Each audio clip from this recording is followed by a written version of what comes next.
Hello, hello. How are you, Web Summit? Good times? So, trust me, it's going to be a very interesting conversation on VCs. So, we're looking at the past, the present, and the future with Walid. And Walid, you've been in the past, you are here in the present, and you're looking into the future. Hopefully, I'll stay in the future. Hopefully, I'm very sure. Why he's been there in the past? Because Walid, he was the one who first started a proper structure VC, which is a GP LP structure. Before that, no one have heard about the VC in the region. Probably very few of us. Uh, so Walid, it has been a long journey so far. You started with the structure, GPLP. You had a portfolio of 60 companies, 10 successful exits. Tell us about the journey, the milestones, and Yes. the challenges. So, to your point, Hussein, thank you for this lovely introduction. We started in the year 2010 as MEVP. And to your point, we wanted to really replicate the Silicon Valley playbook by building a GPLP structure, a VC firm that is able to scale both in investments and in getting proper institutional money. And we've, yeah, alhamdulillah, it's been a wonderful journey because we started with a tiny $10 million fund. And that fund actually was fully exited last year. It was the first VC fund that went through the entire cycle. We handed back the keys last year, had amazing returns, great exits, backed some amazing companies like Hyperpay, Treasury Express, Anghami, the Luxury Closet, some amazing names out of it. We published all of its data and returns because we were really keen on putting this data out there. Mhm. And so to show how does a full cycle end to end looks like. The early days were very different than today. There was you didn't have the institutional money, you didn't have the talent, you didn't have the infrastructure, the exit market, the scale up market, nothing. So throughout this 14, 15-year journey, we had to build it brick by brick. We will touch on these, Walid, but tell me something. Over the past 2 years, there have been some struggle, whether with the VCs or with the Yeah. startups and the financing, and we all know that. So, for example, I think financing have dropped by more than 30 to 40% in the US, which is the hub of VCs and PEs. How were we impacted here in the region? So let's talk about numbers.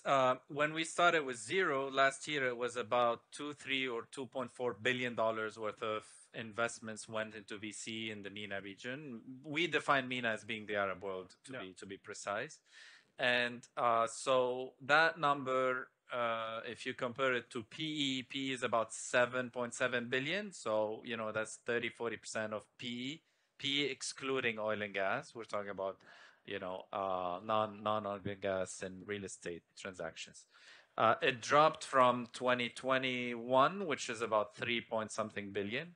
It's normal. It's a small correction given the what's going on in the world. But that 2 point something billion number compared to our economy is a tiny fraction. Just look at the GCC economy. Where are we from a GDP perspective? Maybe close to 2 billion when you put the entire GCC together and add Egypt or Levant. We're not even 1/1,000 of that economy. So no matter how you look at it, they may be growing like this and dropping and then growing again. On the grand scheme of things, we are way behind in terms of VC investments given the size of our economies. And why VC is important, case in point in the US, it is the actually instrument that created the basically Nasdaq, right? That all of these companies out there are VC backed, all the innovation, the entrepreneurship, etc. You need VC to create that new economy.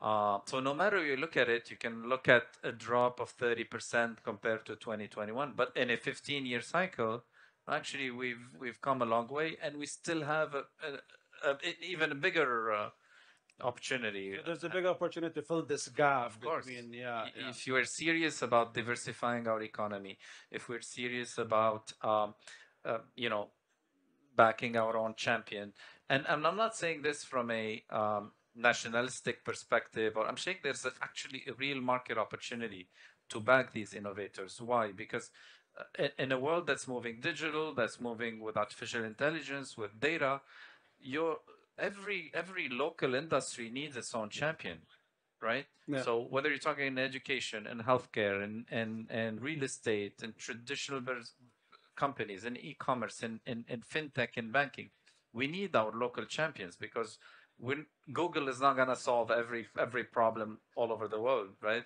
We can probably rely on some of those Silicon Valley companies, but the innovation has to come from within, and every country is unique. Qatar is very different than, uh, UAE or Egypt, or every country will have to solve for these problems, and that's the opportunity. Walid, let me ask you this. So in the region, we know that there is capital. Yes. Bankers, investment bankers are coming from across the world to get capital from the region. So there is Yes. capital. You have a good, probably startup ecosystem to build companies, especially recently in UAE and Qatar and Saudi and so many other places. So I still see there's no reason for this VC market not to be bigger. There's something that should be missing. Is it the exit strategies? Is it why you have been listing the companies in Nasdaq and the London Stock Exchange and not in the region here? Okay. Let's talk about exits. To your point, we're a for-profit industry organization, right? And if we're going to get capital from sovereign wealth funds, family offices, banks, name it, we need to prove that it works. We need to prove returns. That's why we were keen on publishing the data of our first funds. We published a lot of data about an exit we had on the second fund, etc. So we need to prove that it works. We need to prove that whoever invests with us are going to have their returns consistently, and not just this one deal they did. It has to be proven over a period of time. You need the track record, etc. Once you have this, you can start scaling and scaling. The reason why you would invest in Silicon Valley today is because of the track record, or and we're building this, and we believe the opportunity is real, and we believe it's going to be bigger and bigger. Now to exit, actually, believe it or not, exits are happening today. We have way better exits in M&A, private equity exits, company buybacks, listings. It is happening, and the data shows it, and the data is trending upward. Uh, why would we list in, for instance, the US or London as opposed to here?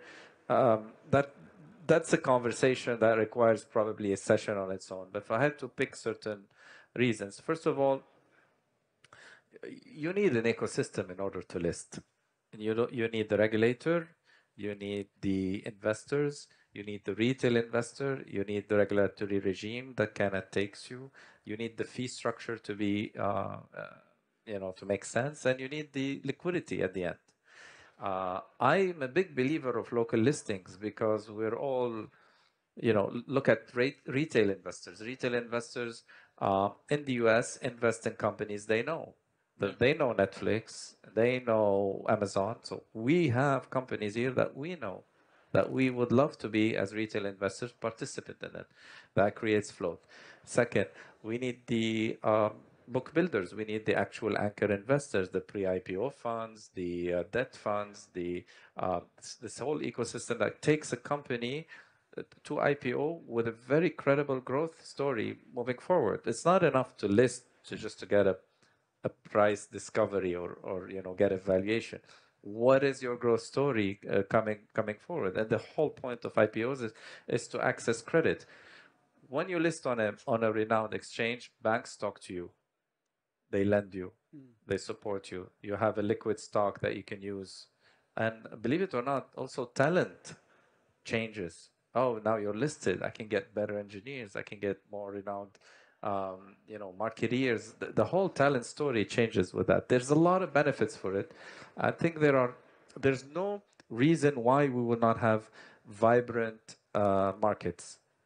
I don't think that we have like some form of a structural reason. We don't.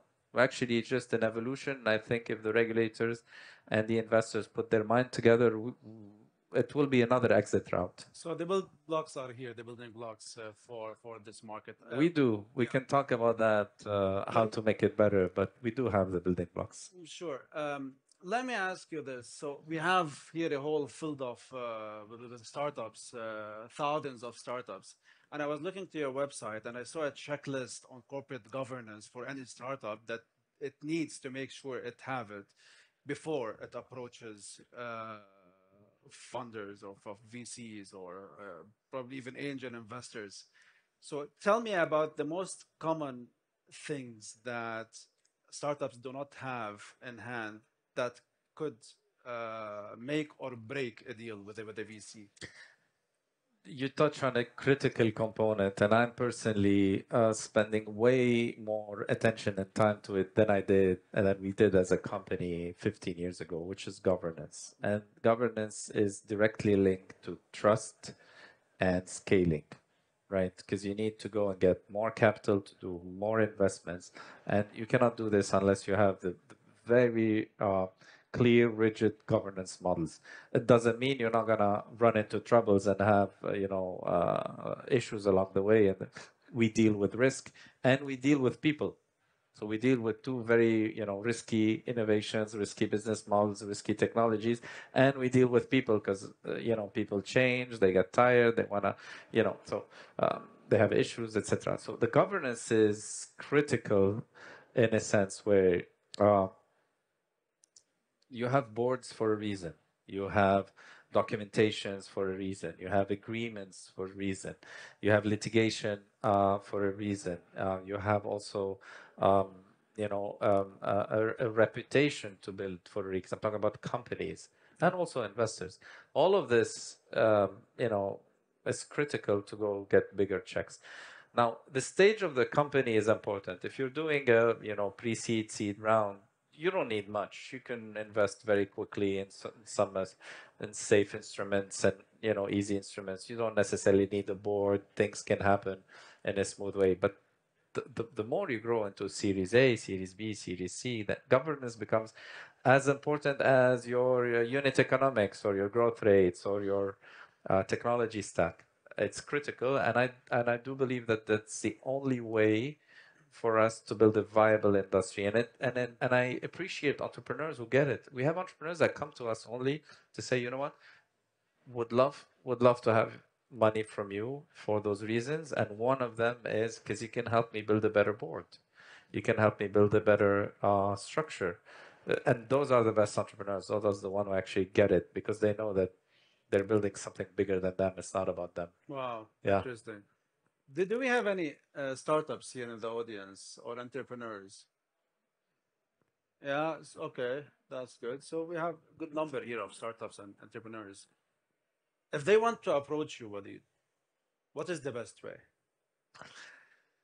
So we see 1,000 entrepreneur a year as a company from all over the Arab world. That's a big number. And we end up investing in, I'd say, on a good year, 7 to 10, on a less active year, maybe 5. So that's a 0.5% conversion rate. And when you look at that 1,000, you see a vast majority of it is just people who are not ready. They haven't read enough about what we like, what we do, our stage, our mandate. They haven't studied enough our portfolio, so they think we can do things that we don't understand.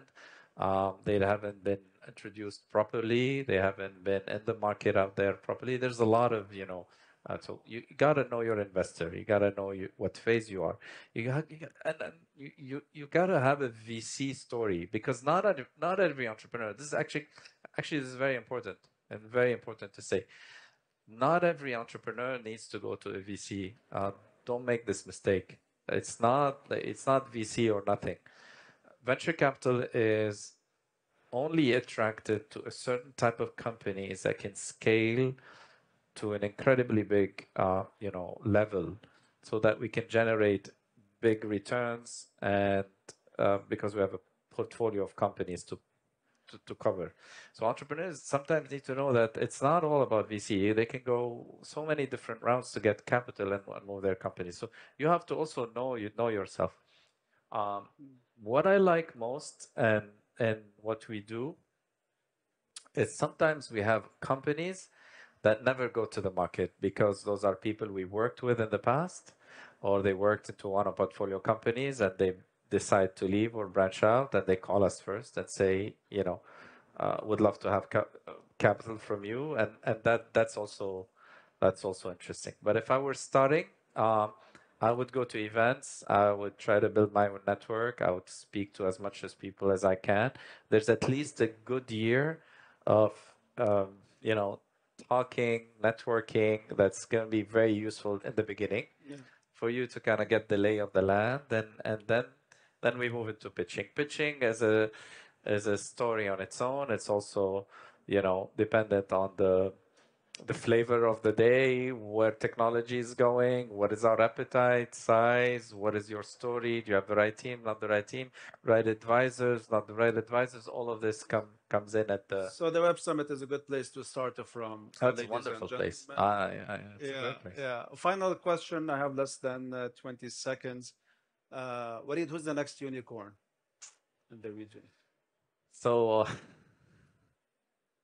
I know you're not I love prepared for dragons this more than unicorn. Do you know the difference? So dragon investments are investments that return a full fund. They don't have to Okay. be $1 billion story. Okay, so we love unicorns, but we look for dragons. Look, I think there are in the Arab world, in the Middle East, few industries that started their technology, digital migration. I think of education, healthcare, real estate, prop tech. You know, 10 years ago it would have probably been e-commerce or streaming or some of the fintech payment applications. Now we're moving into more different sectors. I Interesting. suspect the unicorns would come up from something like a prop tech or Okay. something. I tried my best not to touch on AI because the whole No, summit is talking about AI. AI is a It's not technology that succeeded. will be Yeah, used in of all of course. that. So it's not a Yeah. you could of course build AI, but I think we will start calling these companies AI enabled businesses the same way we call tech enabled or digital enabled business. This is gonna happen. Thank you, Walid. Very insightful. Thank you. Appreciate it. Thank you. Thank you very Thank you much. for the advice. Thanks, David. This way.